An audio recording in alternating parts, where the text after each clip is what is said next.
Buenas tardes. Hola, buenas tardes, ¿qué tal? ¿Qué tal? Buenas tardes. Más allá de ser una clase abierta, voy identificando a mis alumnos. A los presentes. Bueno, gracias a todos por conectarse. Estamos unos minutitos por empezar. Agradecemos desde el IFTC 14 que hayan elegido participar de esta actividad.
Faltan todavía por ingresar, pero me parece que tenemos ya alguna audiencia, algunos ingresantes son del 14, otros vienen de la Escuela Técnica 29.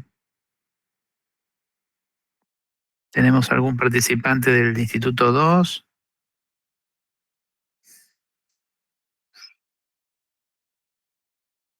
Bueno, si quieren decir algo, están habilitados a hacerlo, ¿eh? Igual vamos a tener un espacio de preguntas para que puedan interactuar. Bueno, gracias Marcelo. Muy buenas tardes a todos, bienvenidos a esta serie de clases abiertas. Somos el Instituto de Formación Técnica Superior número 14, que forma parte de la Agencia de Habilidades para el Futuro de la Dirección de Educación Técnica Superior del Ministerio de Educación del Gobierno de la Ciudad de Buenos Aires. Esta clase abierta se enmarca en el proyecto educativo institucional, ¿no?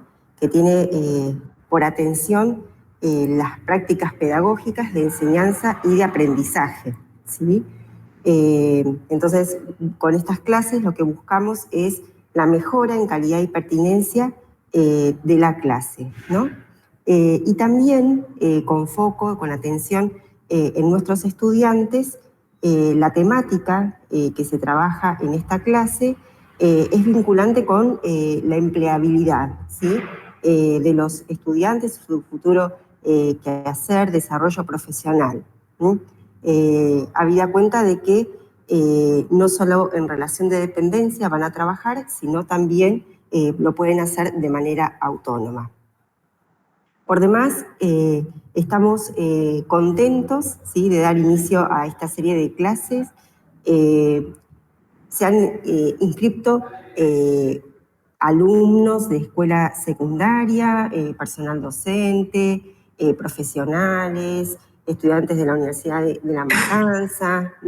El sentido de abrir, ¿sí?, la propuesta pedagógica que forma parte del espacio curricular de problemática socioeconómica de la energía es socializar la enseñanza, ¿sí?, el aprendizaje a todo aquel que esté interesado en este tema, ¿sí? Por eso que muy generosamente profesor Carlos Guillermo López, junto con nuestro rector Marcelo Canetti, han abierto su propuesta de clase colaborativa a todo el que esté interesado. Así que bueno, muchas gracias a todos por estar acá. Yo voy a hacer una presentación de los dos profesores y luego les explico cómo vamos a trabajar. Luego de esta presentación, ellos van a estar explicando el tema, ¿sí?, que se titula Cómo emprender en Argentina, aspectos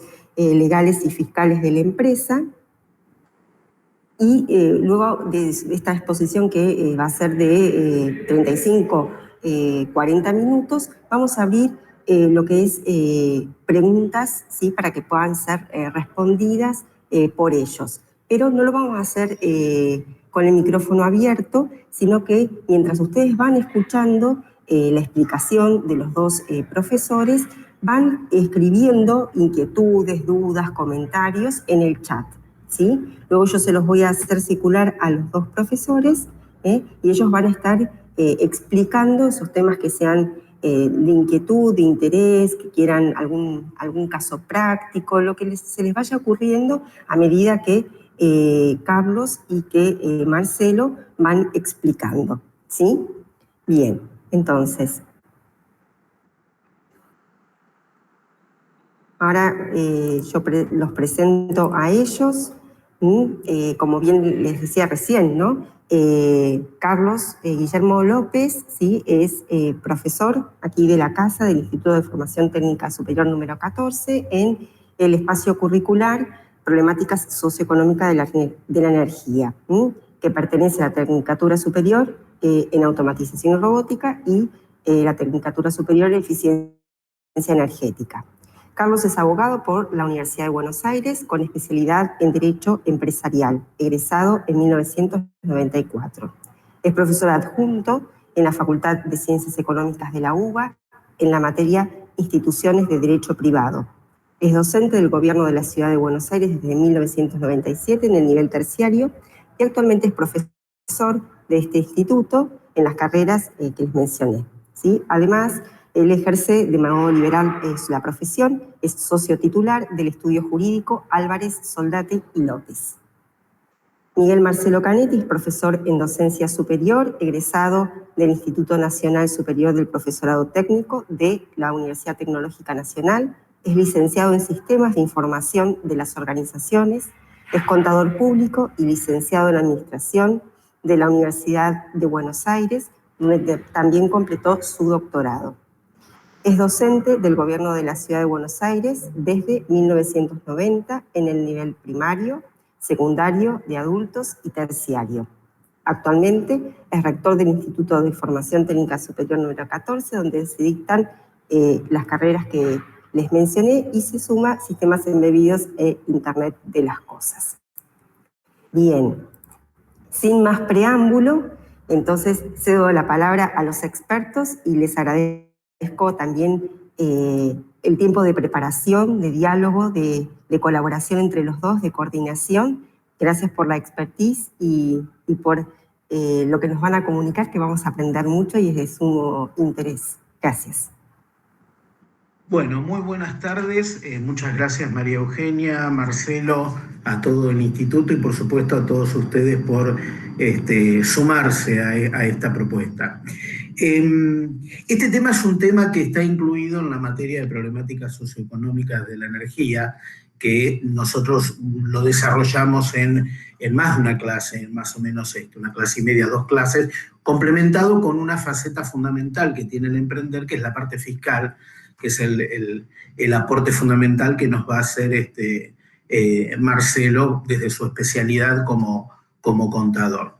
Con lo cual la charla de hoy va a dejar algunos aspectos afuera, pero vamos a tratar de desentrañar por lo menos lo fundamental, lo troncal, lo que yo entiendo básicamente debe conocer una persona que en algún momento de su vida decide llevar adelante algún tipo de emprendimiento. Termino la secundaria y quiero empezar a trabajar, termino la tecnicatura y quiero empezar a aplicar mis conocimientos en forma independiente, entonces debo afrontar el desafío de llevar adelante un negocio, un emprendimiento, con lo que ello conlleva. La primera pregunta que nos podemos hacer es ¿qué significa emprender o qué podemos entender por emprender? Si uno busca como fuente el diccionario va a encontrar un montón de acepciones, todas válidas, por cierto, pero yo creo que en el contexto en el que vivimos en la República Argentina, con los vaivenes socioeconómicos y políticos, hay una definición que creo que tiene una raigambre especial, que es aquella que define el emprender como el acometer o emprender o comenzar una obra.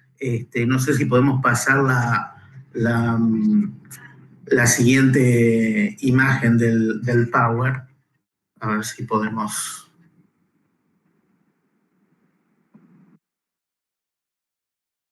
hacerlo, para que todos puedan ir viendo. Ahí está, perfecto, ahí está. La definición que yo elegí para esta charla habla fundamentalmente de que emprender es acometer y comenzar una obra, un negocio, un empeño, especialmente si encierran dificultad o peligro. Y el emprendedor es quien emprende con resolución acciones dificultosas. Se incorpora en el concepto del emprender el riesgo y el peligro, las acciones dificultosas. Lo cual es natural, porque todo acometer algo nuevo, empezar algo nuevo, importa exponerse a determinados riesgos, a determinados vaivenes, a un montón de situaciones que por ahí uno no puede prever. Esto, lejos de amedrentarnos, al contrario, tiene que servirnos como impulso para tratar de superar esos riesgos y esos peligros y tratar de llevar adelante con éxito la empresa que hemos resuelto o nos hemos propuesto comenzar. Argentina es un país que se ha construido a partir del emprendedurismo, no se llamaba emprendedurismo en los tiempos de nuestros bisabuelos y abuelos que bajaron de los barcos y cada uno con su métier, su conocimiento, su oficio, desarrollaron un montón de empresas, de conocimientos, y nos sirve de ejemplo y hoy día sigue sucediendo. Fíjense ustedes que de hecho a nivel mundial, estadísticamente, Argentina tiene un alto porcentaje de unicornios en proporción a la población que somos, que no somos tantos, entendiendo por unicornio aquellas empresas de tecnología valuadas en más de $1.000 millones. Y muchas de esas empresas han surgido en un garage, de manera modesta, a través de un emprendimiento o el sueño de una determinada manera. Entonces, lo primero que quería plantear es el hecho de superar los miedos o los riesgos que van a existir, siempre existen. Debemos hacerlo preparándonos y conociendo. El mejor instrumento, el mejor arma que podemos encontrar para superar cualquier peligro en una empresa es el conocer a fondo todo lo que más podamos de lo que vamos a hacer, asesorarnos, preguntar, no quedarnos en nosotros mismos, sino tratar de recabar información de todos los medios posibles. Esta charla, bueno, sirve para eso también, para el hecho de poder brindar conocimiento, por lo menos en algunos aspectos, y estar advertidos de que si tenemos en cuenta determinadas cuestiones, podemos evitar determinados peligros o riesgos, sobre todo teniendo en cuenta el esfuerzo que supone emprender y la inversión de capital a la cual me tengo que exponer para llevar adelante un negocio. Nadie que empieza un negocio, que comienza un emprendimiento, quiere perder el dinero que ha invertido. Entonces, sabemos que van a existir un montón de riesgos, pero si nosotros nos preparamos, nos conocemos, nos informamos, nos asesoramos, vamos a morigerar los riesgos que eso puede implicar. La primera cuestión a dilucidar cuando voy a hacer un emprendimiento, cuando voy a construir una empresa, es de qué manera lo voy a hacer.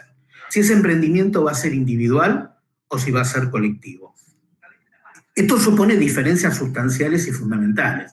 El emprendimiento individual tiene la ventaja de que yo no tengo que negociar con nadie.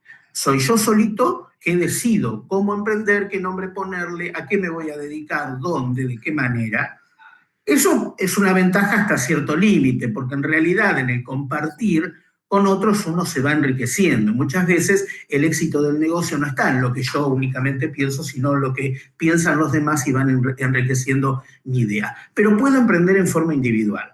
Si lo hago individualmente, aún más recomiendo el asesorarme, preguntar, intercambiar ideas y demás. Ese es un camino, el emprendimiento individual, el empresario individual, solo que decide invertir parte de su capital en el desarrollo de un determinado negocio.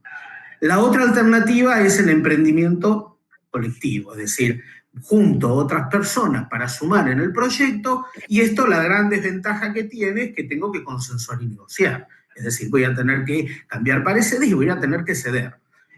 No existe otra alternativa, sino, lamentablemente, el proyecto va a fracasar.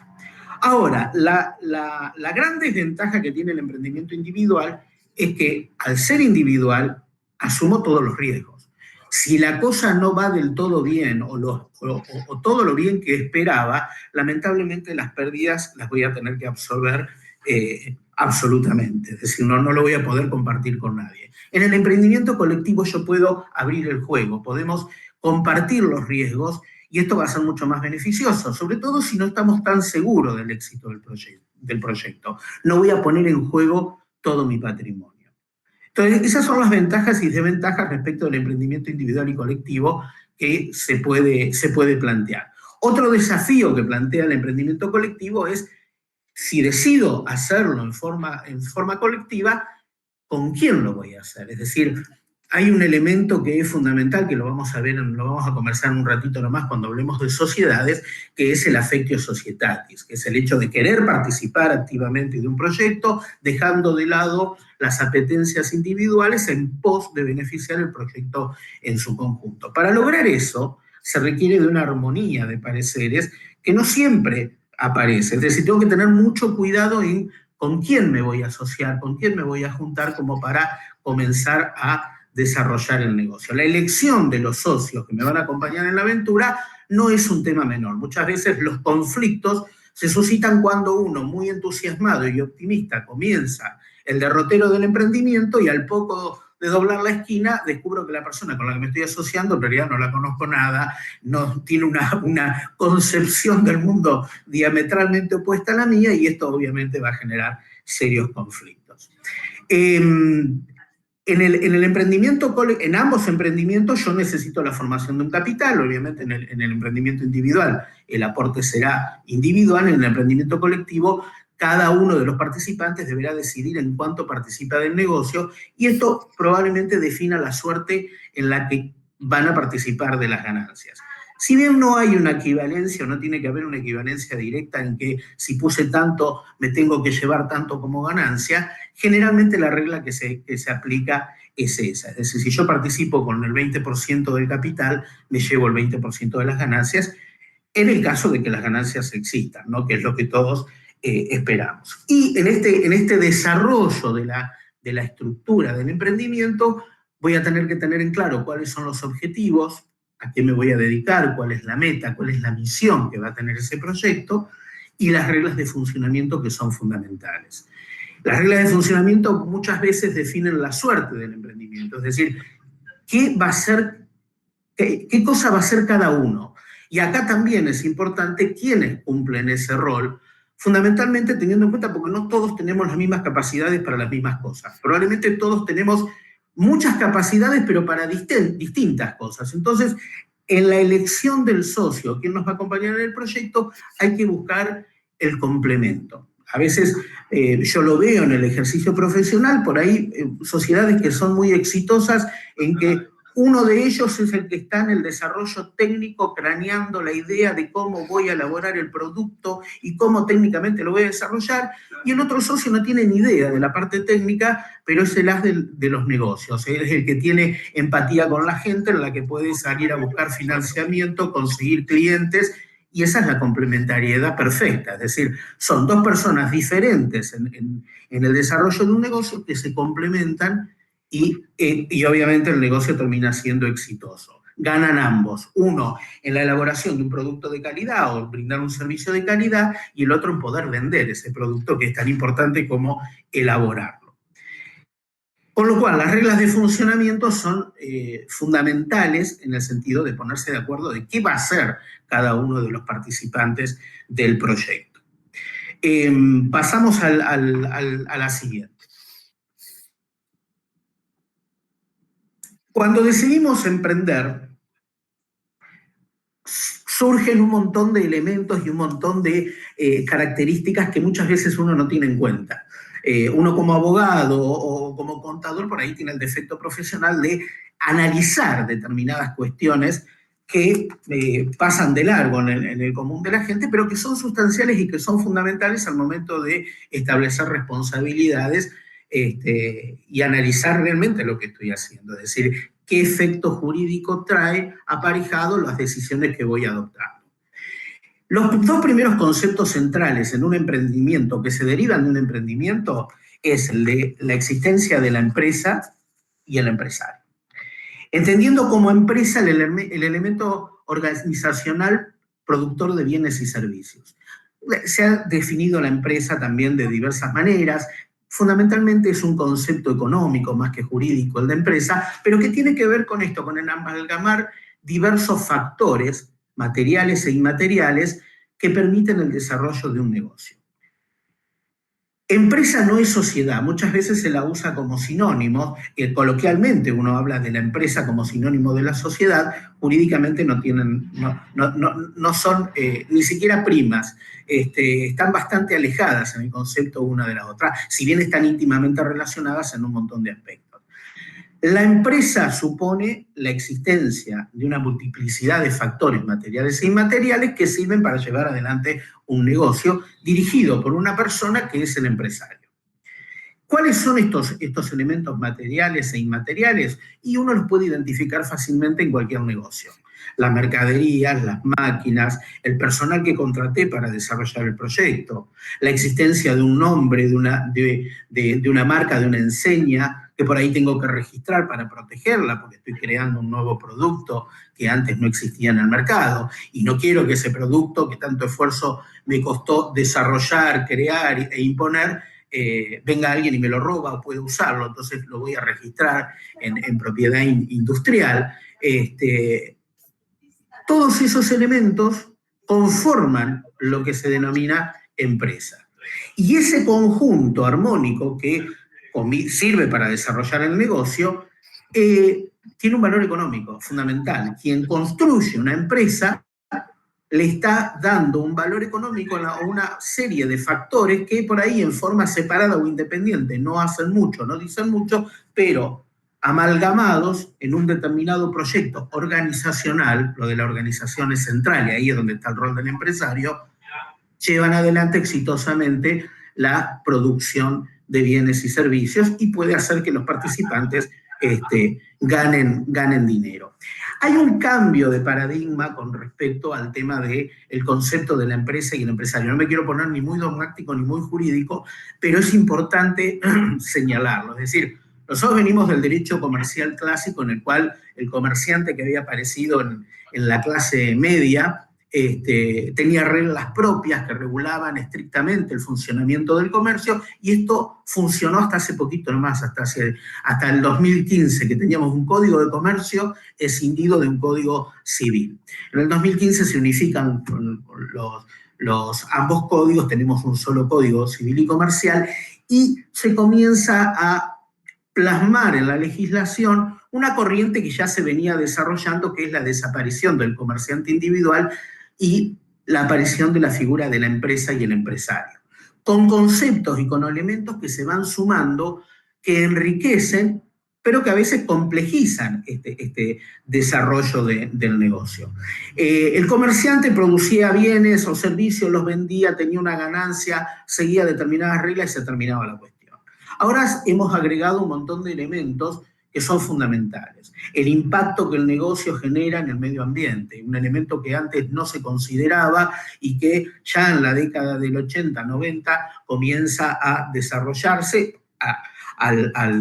al punto de que tenemos la reforma de la Constitución en el año 94 que incorpora los nuevos derechos, declaraciones y garantías, los derechos del medio ambiente.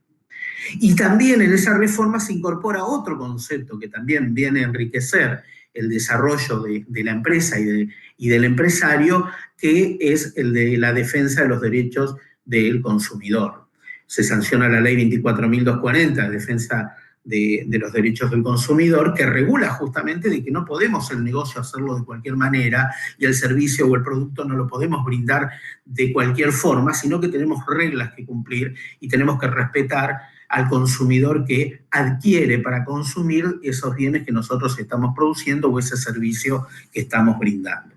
Todos estos elementos son considerados y tenidos en cuenta, y debemos considerarlos y tenerlos en cuenta cuando empezamos a armar un negocio y a construir una empresa.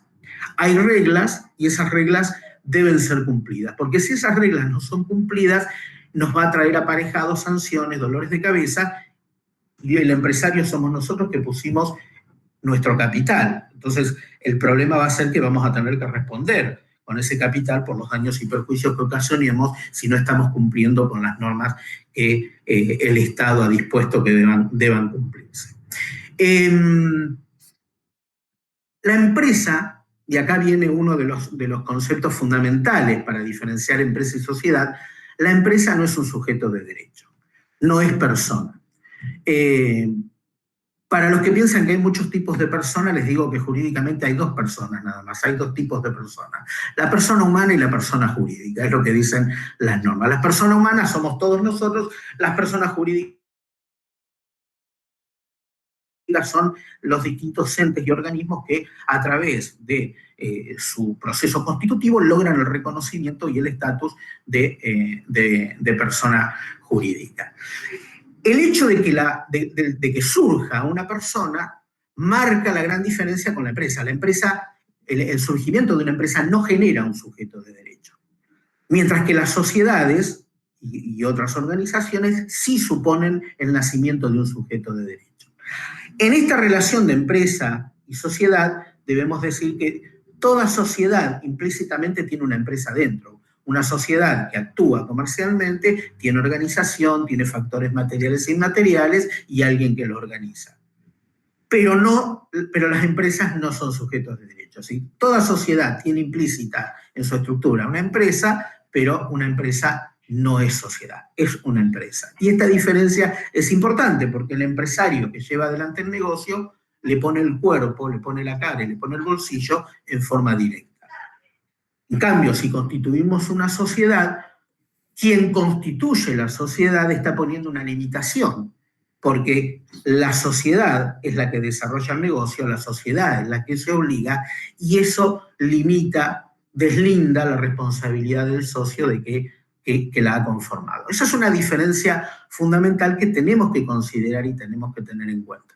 Después vamos a ver que también hay sociedades en las cuales el socio también es responsable, no es que se escinde de toda responsabilidad. De acuerdo al tipo societario del cual estemos hablando, bueno, en algunos casos tendremos más o menor responsabilidad. Pero lo fundamental a tener en cuenta es que si nosotros constituimos una sociedad, estamos creando un sujeto de derecho, y ese sujeto de derecho va a tener una vida independiente de los socios que la componen. El socio se puede ir, se puede morir, puede vender su participación, la sociedad sigue existiendo. Y el negocio que hace la sociedad, el primero que va a responder por ese negocio es la sociedad. Cualquiera de ustedes que trabaja en relación de dependencia para una empresa va a ver que en el recibo del sueldo el nombre que aparece es el de la sociedad empleadora, no el de los socios. O sea, quien tiene la obligación respecto de ese contrato de trabajo no son los socios en forma personal, sino la sociedad. Después vamos a ver que a veces los socios terminan teniendo algún grado de responsabilidad de acuerdo a lo que hagan o de acuerdo a lo bien o mal que se porten en la administración de esa sociedad. Pero ese es otro punto. Lo importante es que ustedes puedan discernir y discriminar el concepto de empresa diferente del de sociedad. Porque al momento de decidir emprender, yo puedo quedarme solamente con una estructura empresaria y asumir personalmente las responsabilidades, hay muchísimos casos y muchos muy exitosos, o ir más allá y decir, no, quiero contar con una estructura jurídica que limite mi responsabilidad en algún punto y que el centro de imputación de derechos y obligaciones no sea yo como socio, no seamos nosotros como socios, sino que sea la sociedad. Cuando hablamos de sociedad, que sí es un sujeto de derecho, tenemos que ir a la ley que habla de sociedades y que regula normativamente las sociedades, que es la ley 19.550, que es la Ley General de Sociedades. Las sociedades en su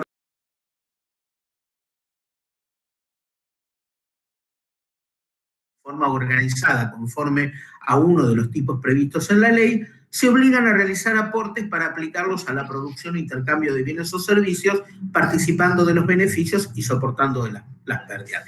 La estructura es similar en el concepto a una empresa, pero la diferencia es que, como dijimos, y como la propia ley lo establece en el artículo 2, la sociedad es un sujeto de derecho, es una persona.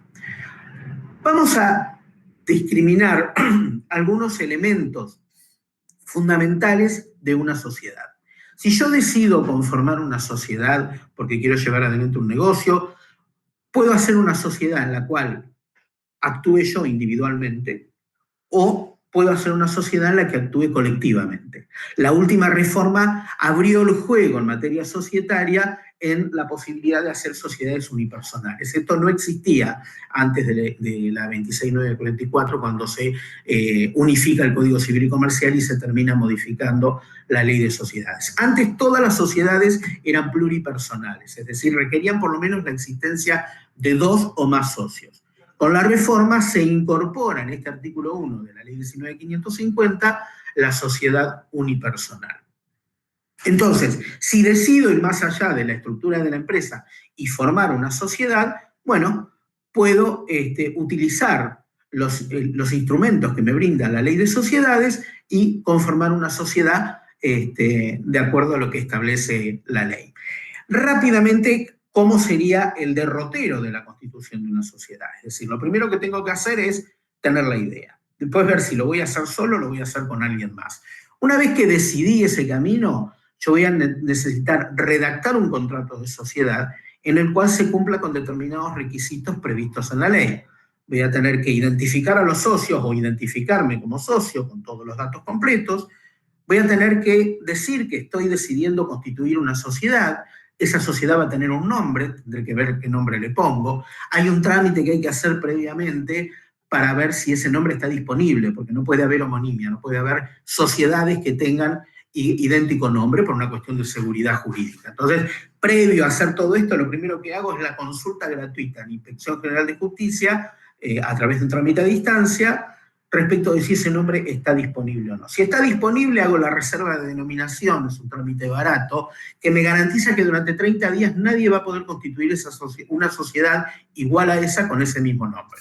Entonces, yo me garantizo la exclusividad del nombre, porque el nombre es un elemento fundamental de la sociedad, es lo que permite identificar esa sociedad respecto de otras personas. De la misma manera que si tenemos un hijo, le ponemos un nombre que tiene que identificarlo respecto de otros chicos y de otras personas, con las sociedades pasa exactamente lo mismo. Le asignamos un nombre que debe permitir su identificación dentro de la sociedad.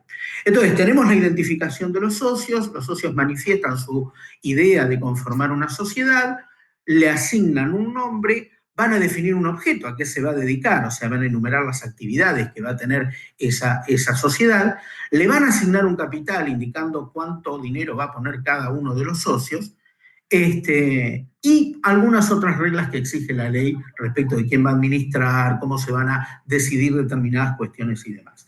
Una vez que tengo el contrato armado, lo tenemos que firmar, los socios lo tienen que firmar, y ese contrato hay que publicar edictos para noticiar a la comunidad de que están haciendo una sociedad, hay que hacer determinados dictámenes que exige la ley, esto lo hacen abogados, contadores o escribanos, para, por ejemplo, indicar si una persona está expuesta políticamente, tiene que dejar constancia de esta situación, o que ninguno de los socios integra ninguno de los listados de terroristas que hay a nivel mundial.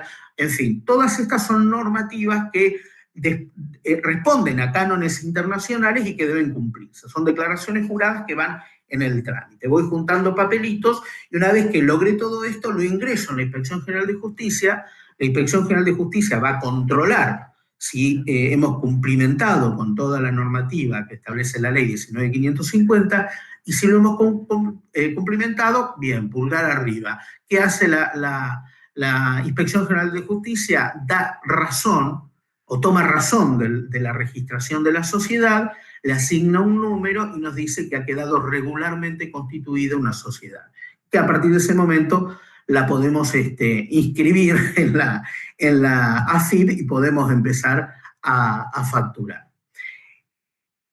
Esto lo podemos hacer tanto con un proyecto individual como un proyecto colectivo, pero ya no en el marco de una empresa, sino en el marco de una sociedad.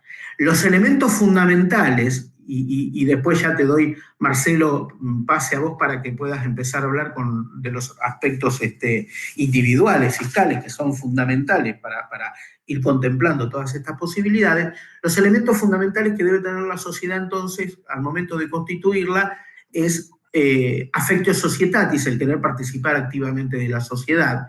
El affectio societatis suena al amor entre los socios, no es romántico, no es un elemento romántico, sino que apunta fundamentalmente a que yo quiero participar de ese proyecto y que dejo de lado mis apetencias individuales pensando en el conjunto, pensando en lo mejor para la sociedad.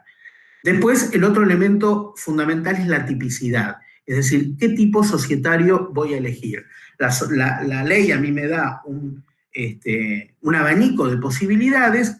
La 19.550 tiene 6 tipos societarios, que ahora en un ratito los vamos a mencionar. Yo tengo que elegir, de acuerdo a cuál me cuadra mejor en el tipo de emprendimiento que quiero hacer, cuál es el tipo que elijo, debo decirlo. Debo realizar aportes, que es fundamental, y en ese contrato debe estar determinado de qué manera se van a soportar las pérdidas, si existen pérdidas, y cómo se van a distribuir los beneficios.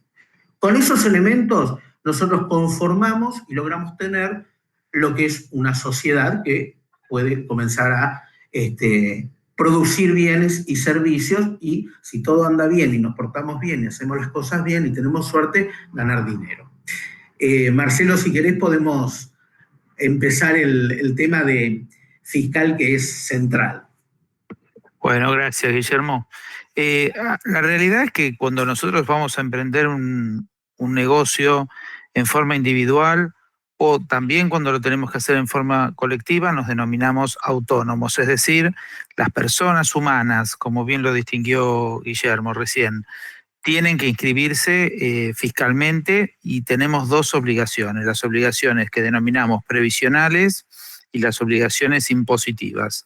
¿Qué es la previsión? Básicamente la previsión significa tener que aportar al Estado un monto para los periodos en que no vamos a poder cubrir nuestros ingresos por nosotros mismos. Esto es lo que se denomina la seguridad social. Típicamente, o el periodo típico en el cual no podemos generar ingresos, es la vejez, pero también si ocurriera por invalidez o por otras razones. Entonces, necesitamos hacer un aporte previo, como si fuera un plan de previsión, en el cual voy a ir haciendo este aporte. Y por otro lado, esto es un monto fijo en función a lo que el aporte previsional es lo que se denomina el aporte como autónomo, que es lo que aporta, lo que paga cada uno para poder mantenerse a posteriori. E impositivamente puede tener 2 opciones: inscribirse en el denominado régimen general y después darse de alta en un tributo, que eso lo vamos a ver después cuando veamos un poquito más en sociedades, o ir por lo que denominamos el régimen simplificado, más conocido como monotributo. Ahí tenemos algunos enlaces que después, cuando les circulemos la presentación, van a poder también acceder. Tienen que hacerlo, el trámite es virtual, no es un trámite presencial, puede hacerse también presencialmente, pero igual les van a pedir que accedan electrónicamente a la página web de la AFIP, y ahí obtener lo que se denomina la clave fiscal, que es una identificación con su número de DNI, y obtener la denominada clave única de identificación tributaria, o CUIT. La clave, típicamente para las personas humanas, es con un prefijo y un sufijo su número de DNI. El prefijo en general, cuando es varón, es 20, cuando es mujer es 27, y el sufijo, el último numerito, es un dígito verificador que surge de un algoritmo que la AFIP calcula. Vamos a ver después que cuando se trata de empresas, el prefijo es 30 o 33, con lo cual se distingue muy claramente la quit de una persona humana de una persona jurídica. Así que bueno, eso es el trámite inicial como para poder estar inscrito. Después yo tengo que elegir si quiero ir por el régimen general o ir por el régimen del monotributo. En general, para poder ir por el régimen de monotributo, lo que tengo que tener es como, digamos, dos condiciones, lo que denominamos la condición subjetiva y la condición objetiva. La condición subjetiva es que sea un contribuyente pequeño, es decir, si yo pienso hacer un emprendimiento individual, inicial, lo lógico es que decida entrar por el régimen simplificado. ¿Por qué? Y porque es más fácil y es más barato. El monto que se paga es una cuota fija, eso incluye la porción previsional y la porción impositiva. Y por otro lado, si después quiero, porque crezco en el negocio, pasarme al régimen general, lo puedo hacer, es decir, no hay incumplimiento en eso. Si en cambio planifico hacer un gran emprendimiento, bueno, lo razonable es que decida ir por el régimen general, pero en general las personas humanas típicamente empiezan por el llamado monotributo. El monotributo es muy sencillo, vamos a ver ahora los importes, pero como les decía, hay una condición subjetiva, tienen que ser personas humanas. Cuando dice PH quiere decir personas humanas y cuando dice SI quiere decir sucesiones indivisas. Las sucesiones indivisas son cuando fallece la persona humana y antes de que tenga una declaratoria de herederos se denomina sucesión indivisa y esa sucesión indivisa también paga monotributo mientras mantenga su actividad económica. La condición objetiva es que durante los últimos 12 meses anteriores a la fecha de adhesión, el monto sea inferior a lo que vamos a ver que es la categoría más alta, que es la categoría K. La segunda condición es que no tenga un establecimiento que ocupe más de 200 metros cuadrados y que no consuma más de 20.000 kilowatts por mes. Y por otro lado, el monto de alquileres, que también hay unas cifras determinadas. Y que los artículos que individualmente venda no superen, estas cifras por supuesto van cambiando conforme se actualizan por el Estado, 385.000 pesos por cada bien.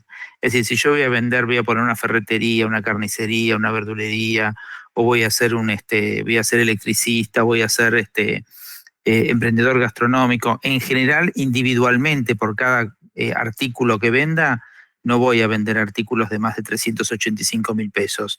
Si me voy a dedicar a la reventa de electrodomésticos, bueno, ahí tengo otra historia, porque entonces muy probablemente me voy a encontrar con bienes individuales de más de 385.000 pesos. Y por otro lado, que no realice importaciones de cosas muebles o servicios, porque si soy importador, automáticamente voy al régimen general. Bueno, el impuesto, una vez que me inscribo, automáticamente se determina el importe en función de la categoría. Las categorías, ahí tienen el cuadro, no lo vamos a recorrer número por número, pero la categoría más sencilla es la A, donde no tengo que vender más de 6.450.000 en el periodo de 12 meses, recuerden, es decir, estos son ventas anuales. La superficie que ocupo para mi negocio no debía tener más de 30 metros cuadrados, ¿sí? 30 metros cuadrados, piensen en un monoambiente, y hasta 3.330 kilowatts de consumo de energía y alquileres anuales de no más de 1,5 millones de pesos. Entonces ahí tienen un poco las condiciones. La categoría más alta, la categoría K, me habilita a vender hasta 68 millones de pesos, tener un local de no más de 200 metros cuadrados. Los que lo tienen, es decir, los que tienen alguno de estos parámetros por encima de estos límites, automáticamente quedan recategorizados dentro de monotributo, o bien si superan la categoría K, tienen que pasar al régimen general automáticamente. Bien, y ahí tienen los montos. Fíjense lo que se abona por el monto ¿cómo se llama?, de monotributo, como para que tengan una idea del monto del impuesto, que si me dedico a locación o prestación de servicios, pago 3.000 pesos mensuales por categoría A y pago 735.000 si hago prestaciones de servicios, con lo cual depende de mi volumen de operación lo que voy a pagar de monotributo y la categoría a la que corresponde. Ahí tienen un poco la tabla. Estas de vuelta son cifras que corresponden hasta a partir de agosto del 2024, conforme va habiendo inflación, esto va teniendo va teniendo actualizaciones. Bien, conforme vamos teniendo aumentos de volumen, y esperamos que aumentos, pueden ser también disminuciones. Si mis ingresos acumulados, mi energía consumida o mis alquileres son más bajos o más altos que los montos preestablecidos, automáticamente cada 6 meses debo recategorizarme y pagar la cifra que corresponde a partir de ahí.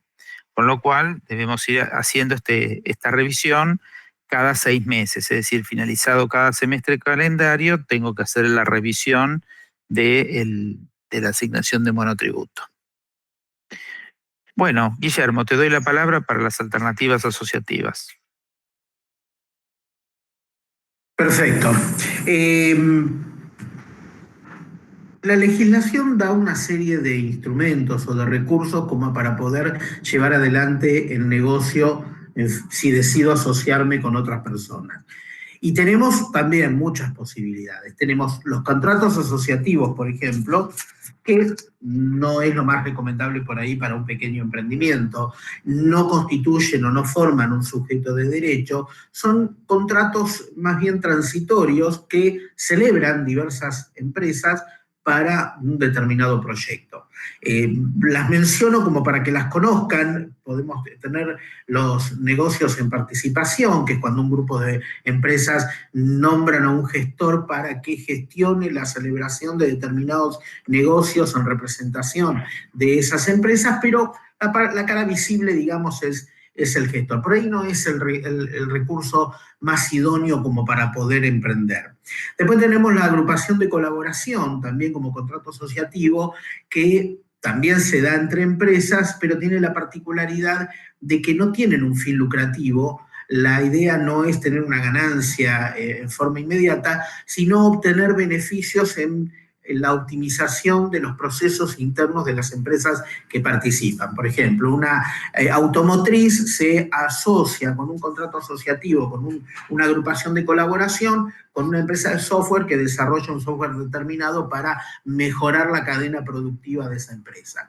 El objetivo no es ganar dinero con el contrato, sino mejorar las prestaciones de las empresas participantes, lo que va a redundar tarde o temprano en un beneficio económico.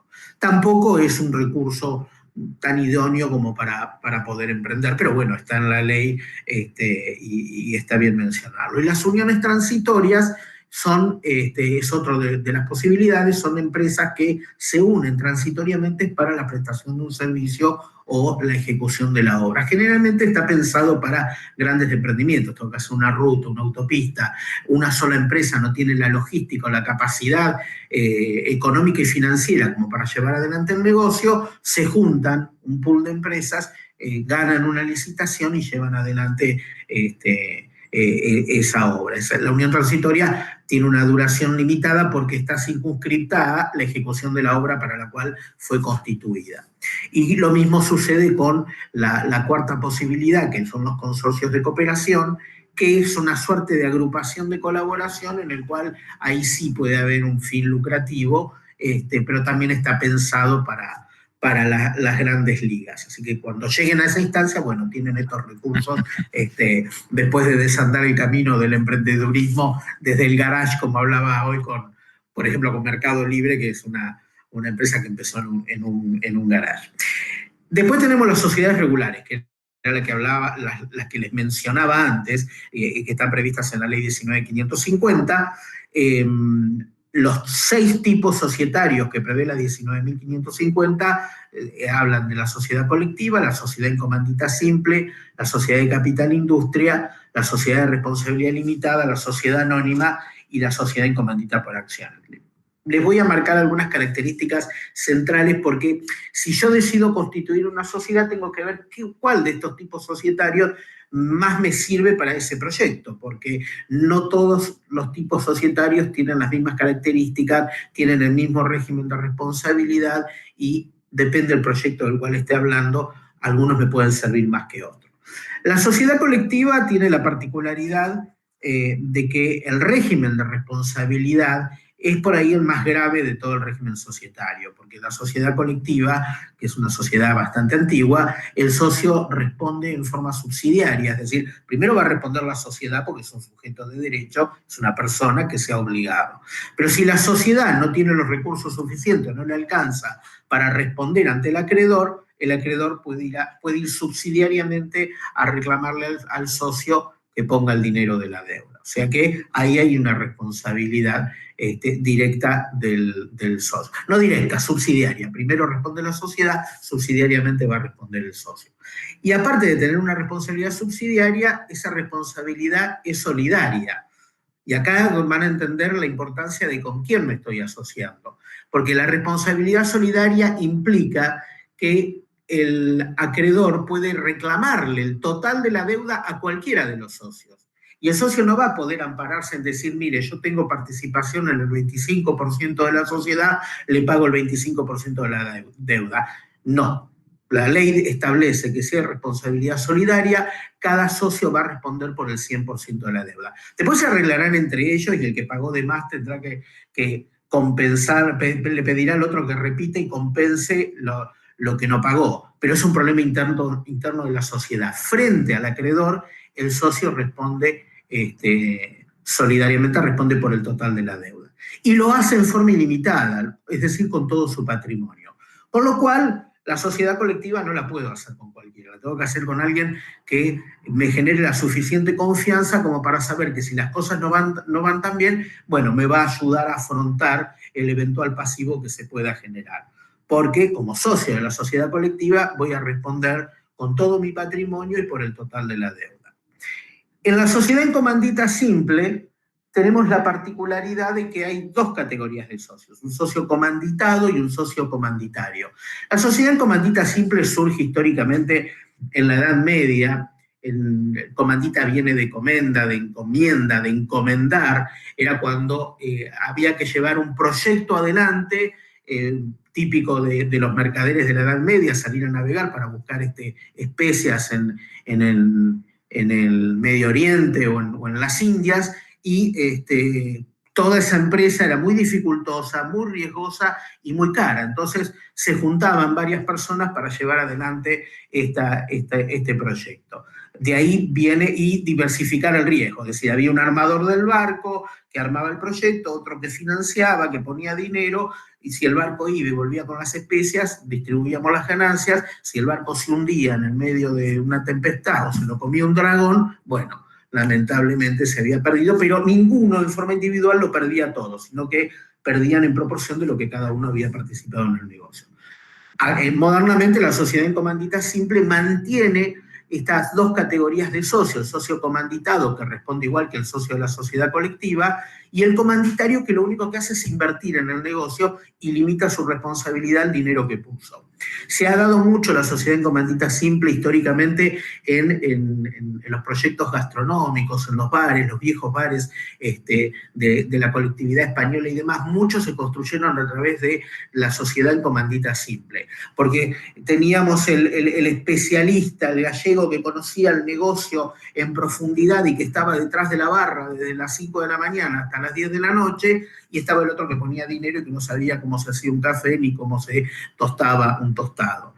Pero esa amalgama servía. Obviamente, el que estaba detrás del mostrador era el único que administraba. El comanditado es el único que puede administrar, pero responde con todo su patrimonio. Y el comanditario no puede tocar un papel del negocio. Solamente puede controlar o fiscalizar cómo marcha el negocio y retirar la ganancia que eventualmente le corresponda si las cosas van bien. Entonces, en la sociedad en comandita simple tenemos dos categorías de socios con dos funciones bien diferenciadas y no pueden superponerse. Si el comanditario mete cuchara en la administración de la sociedad, la ley lo sanciona aplicándole la misma responsabilidad que el socio comanditado, que dijimos era como el socio de la sociedad colectiva, en forma subsidiaria, solidaria e ilimitada.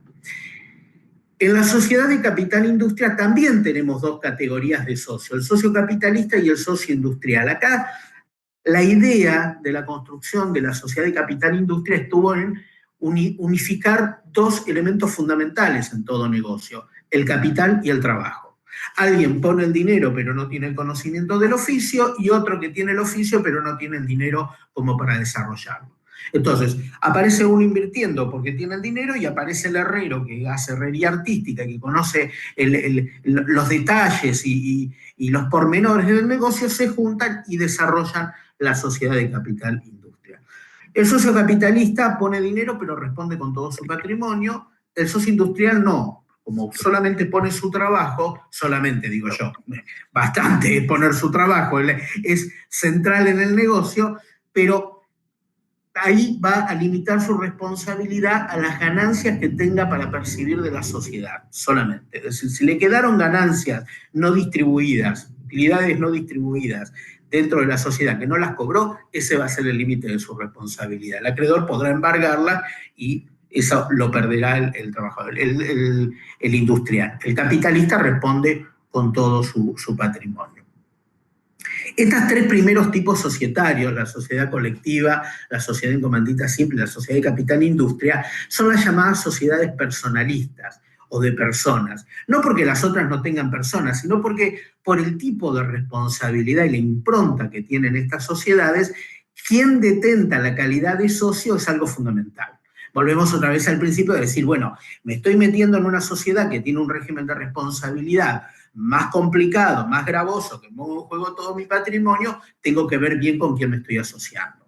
Porque en estas sociedades, si las cosas salen mal, voy a poner en juego todo mi patrimonio, sobre todo si soy el socio colectivo o soy el socio comanditado o el socio capitalista. Entonces, por eso siempre se las caracterizó como las sociedades personalistas. Son sociedades más básicas en la estructura, menos complejas en su funcionamiento.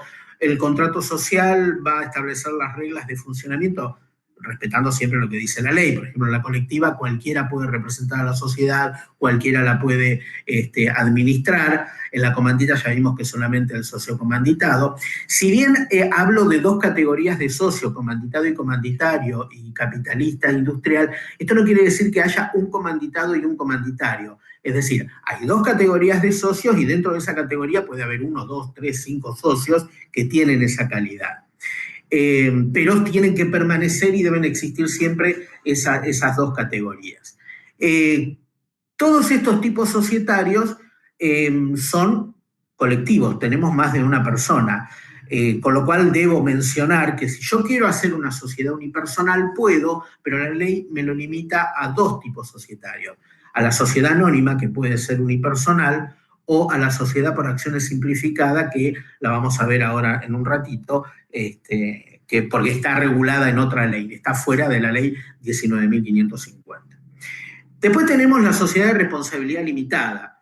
Su nombre lo indica, es decir, acá los socios van a limitar su responsabilidad al capital suscripto. Cuando hablo de capital suscripto es al capital suscripto en el contrato, es decir, el capital que me comprometí a aportar conforme lo dice el contrato. Ese va a ser el límite. Pongo el dinero, hago el aporte de capital, si la cosa va mal, perderé lo que puse, pero no me pueden reclamar más dinero. Limito mi responsabilidad al capital suscripto. Y la sociedad anónima tiene la misma característica, o sea, también limita la responsabilidad al capital suscripto. ¿Cuál es la diferencia entre una SRL y una sociedad anónima? Las estructuras. La sociedad anónima es mucho más compleja en su funcionamiento, es más cara en el proceso constitutivo. La sociedad anónima es la única que sí o sí tiene que ser constituida por instrumento público, lo cual importa que tenga que intervenir un escribano y la escritura es bastante más cara. En todos los demás tipos societarios directamente se redacta un contrato, un instrumento privado, es decir, sin intervención de un escribano. Lo que sí tengo que hacer es certificar las firmas, que es muchísimo más barato que hacer en escritura pública el contrato de sociedad. Y por último tenemos la sociedad en comandita por acciones, que es lo mismo que la sociedad en comandita simple en cuanto a su estructura y en cuanto a la existencia de dos categorías de socios. La diferencia es que el capital se divide en acciones, con lo cual tiene algunas características de funcionamiento propios de la sociedad anónima. De acuerdo a la envergadura del emprendimiento que uno decida realizar, si quiere limitar la responsabilidad, tendría que ir a una SRL o a una sociedad anónima, o bueno, hacer una sociedad en comandita simple, pero yo soy el comanditario, para poder limitar la responsabilidad. En realidad, el ordenamiento jurídico nos da otras posibilidades que por ahí, para un pequeño emprendimiento, para empezar o arrancar, es viable. Tengan en cuenta ustedes que yo puedo elegir un tipo societario cuando constituyo la sociedad y en cualquier momento los socios pueden decidir variar ese tipo societario por otro. Es un proceso de reorganización societaria que se denomina transformación, está regulado por la ley, no es demasiado complejo y se puede hacer perfectamente. Con lo cual, yo puedo empezar algo muy elemental, muy sencillo, como una sociedad colectiva, y después decir, bueno, vamos a ir a una estructura más compleja y lo transformo. Vamos a pasar a la SAS, que está regulada en otra ley, la 27349. Lo vamos a decir un poquito más rápido porque estamos ya en las 8 de la noche y todavía faltan algunas cuestiones centrales para ver. La SAS es el tipo societario más nuevo que se ha creado. Está regulado en la ley 27.349 y tiene algunos aspectos novedosos. En cuanto a la estructura, es una mezcla de SRL con sociedad anónima, es medio rara en cómo ha sido conformada. Lo interesante es las características que tiene para su constitución. En primer lugar, admite que sea constituida por un único socio. Puede ser unipersonal o plural. Puede contemplar la existencia de más de un socio. La puedo constituir 100% en forma digital, a través de la plataforma de trámite a distancia, con clave fiscal de AFIP, yo puedo constituir digitalmente la sociedad. El proceso de constitución es rapidísimo, porque yo ingreso a la página, ingreso los datos en los formularios que me provee la Inspección General de Justicia, respecto al nombre de los socios, quién administra, el objeto ya viene, hay un modelo ya diseñado por la Inspección General de Justicia, lo único que hago es completar ese modelo, abono el arancel y la sociedad queda constituida. El proceso total de constitución de la sociedad no debería demorar más de 7 días. Nosotros las últimas que hemos constituido en el estudio demoraron en un caso 7 días y en otro caso 10, pero solo porque los socios, hay un trámite presencial que es ir a certificar la firma del IGJ, después de que termino de hacer todo el trámite digital, y hay que sacar turno. Y a veces por ahí la gente no puede determinado día y demás, y entonces ahí viene la demora de 2 o 3 días más. Pero en una semana tengo la sociedad regularmente constituida y lista para funcionar, y ya sale de fábrica, del horno, con el número de quit inscripta en AFIP, o sea que puede arrancar a funcionar. Y otra particularidad que tiene, que ahora se va a extender a todas las sociedades, es el objeto plural. Tiene un objeto tan amplio que sirve para prácticamente cualquier actividad. Y lo último, no me quiero olvidar, es que es muy barata. O sea, la sociedad, la SAS tiene, en total, constituirla, tiene un arancel entre edicto, certificación y demás, de unos 150.000 pesos, que para la constitución de una sociedad es un precio que no es muy representativo. Otras sociedades son mucho más caras. 2 cuestiones. La SAS y la anónima son las únicas sociedades que requieren de un capital mínimo, que los socios tienen que comprometerse a aportar ese capital mínimo en un proceso de 2 años. En el caso de la anónima, el capital mínimo es de 30 millones de pesos. En el caso de la SAS, es de 2 salarios mínimos vital y móvil, estamos mucho más abajo. Son 500.000 pesos a valores de hoy. La última actualización del salario mínimo vital y móvil fue el otro día y se estableció en 270.000 pesos. Cada salario mínimo vital y móvil, con lo cual 2 salarios mínimos vital y móvil ronda los 540.000 pesos. Ese es el capital mínimo de la SAS. Que no es que lo tengo que poner en ningún lado, sino que lo voy a tener que invertir en la sociedad en un proceso de 2 años. El 25% en el momento que arranco con el negocio, y el resto tengo 2 años para ir incorporándolo. Bueno, ahora sí podemos pasar a esta alternativa que es interesante.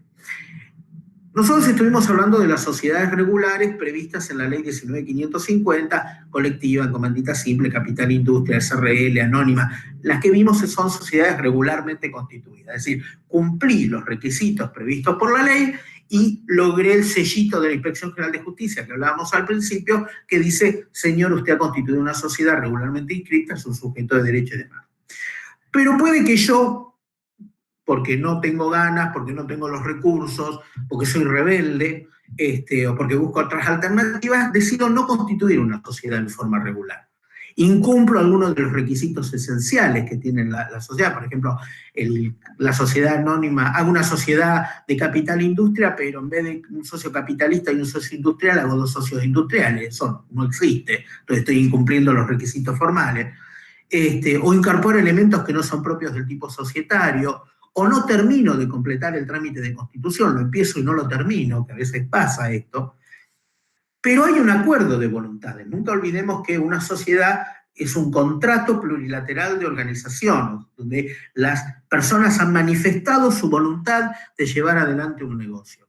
Y eso no lo puede negar nadie, existe jurídicamente. Entonces, la ley le da un tratamiento y dice que cuando no se cumplen con las formalidades del tipo societario, estamos hablando de sociedades no regularmente constituidas que en la actividad se conocen como las famosas sociedades de la sección cuarta. Eran las viejas sociedades de hecho, sociedades irregulares que ahora fueron reformadas o modificadas y son las sociedades no regulares. Pero que son una alternativa y una alternativa válida, es decir, me asocio con alguien, puedo darle una instrumentación, redactar un contrato, lo voy a necesitar, y puedo establecer otro régimen de responsabilidad. Los socios en las sociedades no regulares pueden trabajar, pueden actuar, pueden inscribir en AFIP esa sociedad, que puede tener, que puede tener una actividad perfectamente lícita, cualquiera de las actividades conocidas, pero se puede establecer en este tipo de sociedad una responsabilidad simplemente mancomunada. Y esto es interesante como alternativa.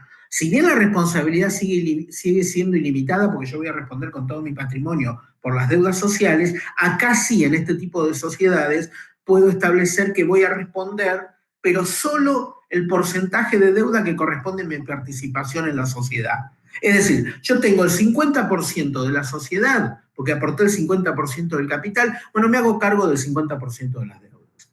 Ese 50% de las deudas me hago cargo con todo mi patrimonio, pero por lo menos limito el riesgo y limito la responsabilidad a una parte. Esto en las otras sociedades no lo tengo en las sociedades no regulares.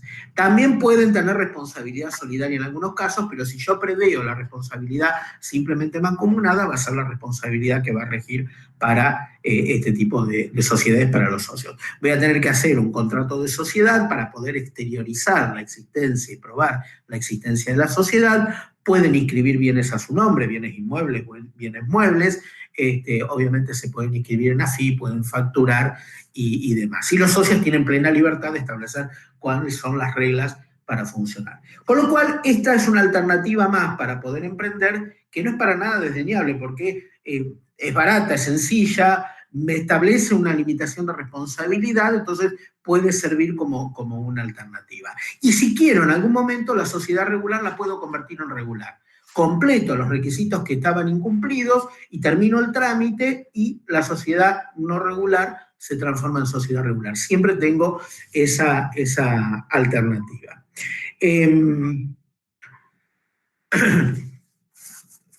Seguimos con el siguiente, para ir cerrando por lo menos mi parte.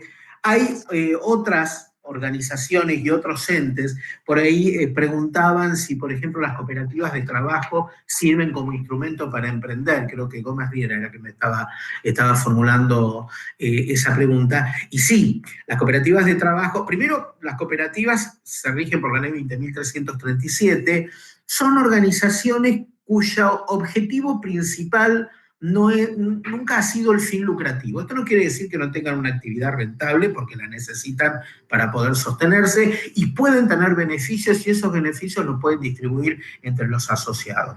Pero son entidades pensadas fundamentalmente para llevar otro tipo de beneficios a los asociados. La formación cooperativa, el capacitar en una determinada actividad, el obtener ventajas en la producción de determinados bienes, o no es lo mismo que un productor venda su producción en forma individual a que lo haga en forma colectiva 200 productores. Tengan en cuenta que hay cooperativas que tienen 50.000 asociados en el país. Gran parte de la producción agrícola de nuestro país se comercializa y a través de las cooperativas. Pero bueno, hay cooperativas de servicio, de producción, de servicios públicos, y están las cooperativas de trabajo. Acá respondo lo de Gómez Riera.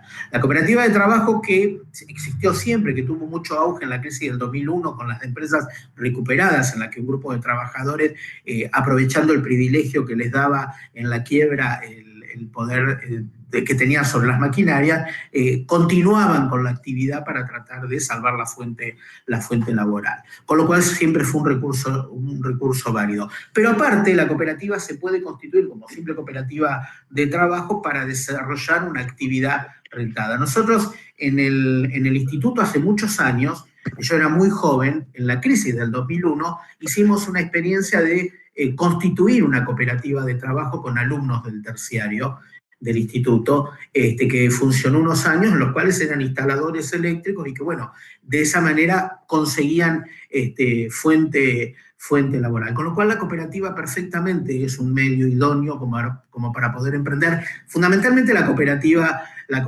de trabajo. Va a tener reglas específicas, no hay que confundirla con una sociedad anónima, si bien tiene muchos parecidos a la estructura interna, pero tiene particularidades, y los trabajadores van a ser asociados que van en las cooperativas de trabajo, recibir una ganancia en proporción a lo que hacen o dejan en la cooperativa. Es decir, va a ser en proporción al trabajo que cada uno desarrolla en la cooperativa. Una cooperativa de transportistas, por ejemplo, bueno, el que hizo un viaje cobrará en función de ese viaje, y el que hizo 10 cobrará en función de los 10. Después la organización tratará de garantizar de que todos tengan las mismas posibilidades de acceso a la misma cantidad de trabajo. Dependerá del trabajo que haga cada uno.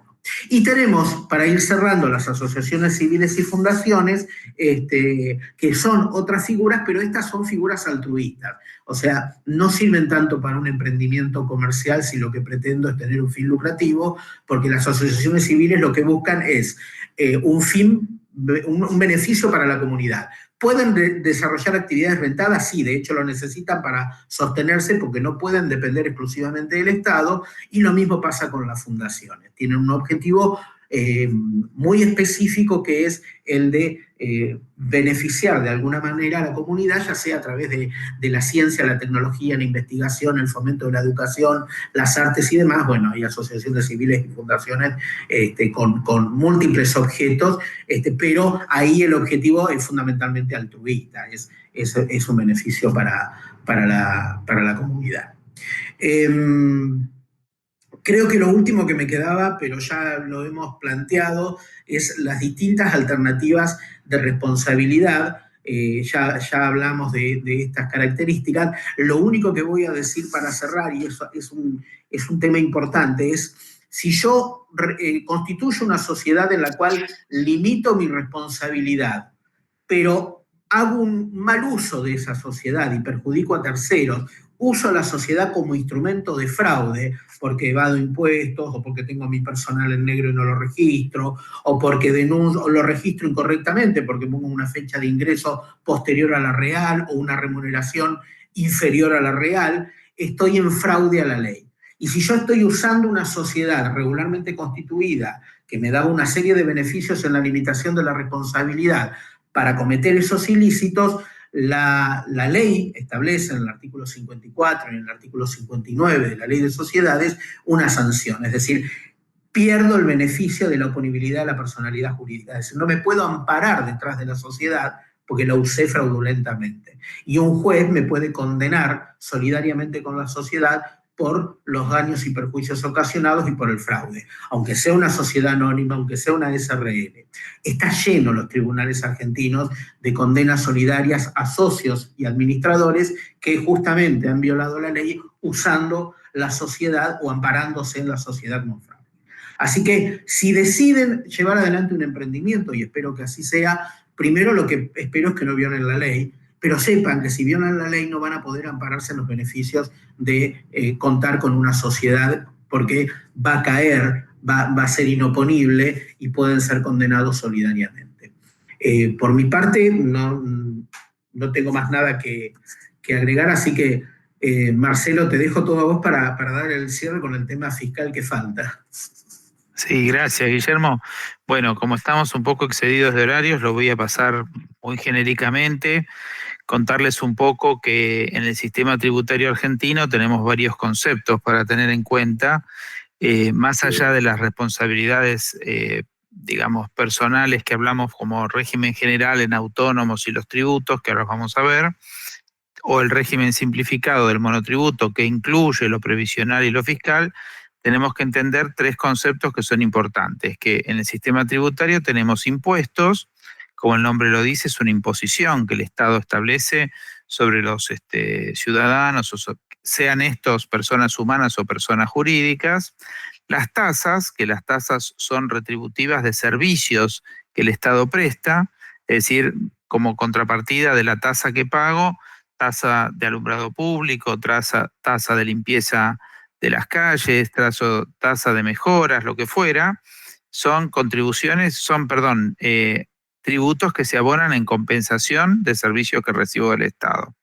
Y la figura de las contribuciones, que típicamente son también imposiciones que el Estado establece, pero con objetivos específicos, es decir, para mejorar el espacio público o con otros objetivos. Una contribución clásica es la que los empleadores tienen que hacer a la seguridad social por tener empleados, que son las llamadas contribuciones patronales que abonan los empleadores por tener empleados a su cargo. Como tenemos un sistema federal de gobierno, tenemos tributos de los tres tipos que acabo de mencionar en los tres niveles del Estado, a nivel nacional, a nivel provincial y a nivel municipal.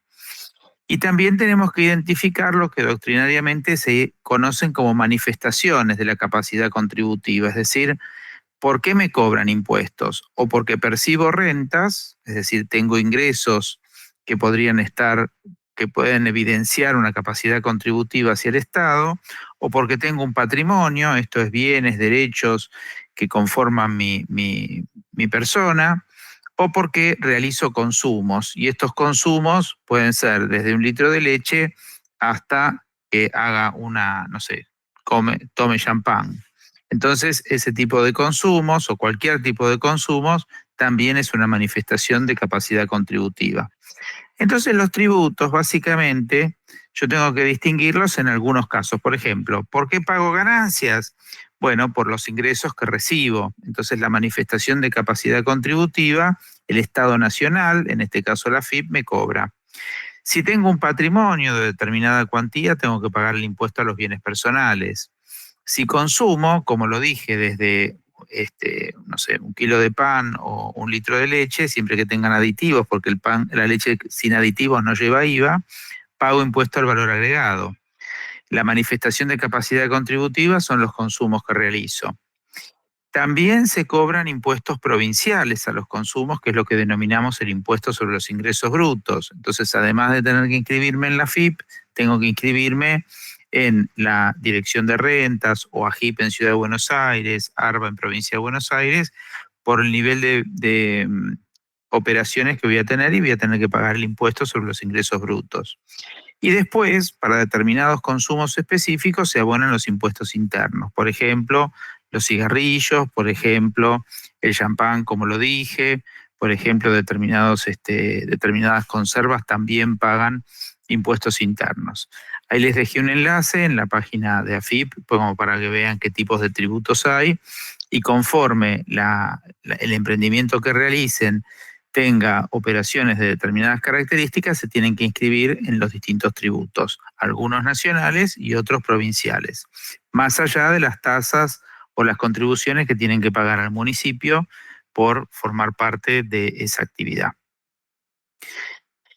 Ahí también les dejamos un enlace a una página web de la Secretaría de la PYME, que depende del Ministerio de Economía, donde también les cuenta algunas particularidades de emprender que no tienen que ver con aspectos jurídicos o fiscales específicamente, pero sí con, por ejemplo, cómo mercadear lo que van a hacer, cómo ofrecerlo, cómo hacer comunicaciones, es decir, ayuda al emprendedor más bien a lograr que su negocio sea exitoso, más allá de cumplir con los aspectos legales. Así que ahí les dejamos ese enlace como para que también lo puedan ver. Y bueno, no mucho más, simplemente comentarles que el instituto tiene a disposición en su página web y en LinkedIn, ahí tienen también el correo institucional como para que puedan consultar lo que deseen. Y bueno, no sé, María Eugenia, si hay algo más que quieras comentar. No, Marcelo, Carlos, han sido muy claros en la presentación. Fue clara, comprensible, pero también muy precisa. Así que, bueno, muchas gracias a los dos. Agradecerles la ronda de preguntas. Germán, en nombre de los estudiantes, hizo la presentación, ya la respondió Carlos respecto de las cooperativas. No sé si alguno tiene alguna inquietud, comentario, sepan en todo caso que nosotros vamos a continuar con esta serie de clases, ¿sí? Los temas de interés vamos a tratar de poder ubicarlos en la propuesta pedagógica que vayan a ofrecer nuestros docentes. Agradecemos al IFTS 2 que nos ha acompañado, espero que haya sido de utilidad también para ustedes lo que estaban buscando, a la Escuela Técnica, ¿sí? Carlos, Eli, Verónica, gracias por circular este conocimiento, estos aprendizajes a los alumnos y a todos los asistentes, a nuestros estudiantes, ¿sí? Que hemos pensado esta instancia de aprendizaje para ustedes de este modo, y bueno, a todos los que nos están acompañando, que se han interesado en la propuesta. Nos acompaña, y quiero mencionarlo, ¿sí? El IFTC 14 forma parte, decíamos, de la Dirección de Educación Técnica Superior y está organizada en área supervisión, ¿no? Nos acompaña, formamos parte de la supervisión 4, nos acompaña el ingeniero Eduardo Benzo, es nuestro supervisor, así que en esta apertura a las clases abiertas en línea, agradecemos siempre su acompañamiento en nuestros proyectos. Bien. María Eugenia, ahí pidió la palabra Leonardo, del Sí. IFTC 2. Genial. Hola, ¿qué tal? Buenas noches para todos. Bueno, les agradezco mucho el tema, nos sirvió mucho a nosotros, justo hacemos emprendimientos gastronómicos, pues intentamos que los alumnos de tercer año que están finalizando la carrera participaran de la charla. Fue muy nutritiva y muchas gracias por la charla. Gracias por participar.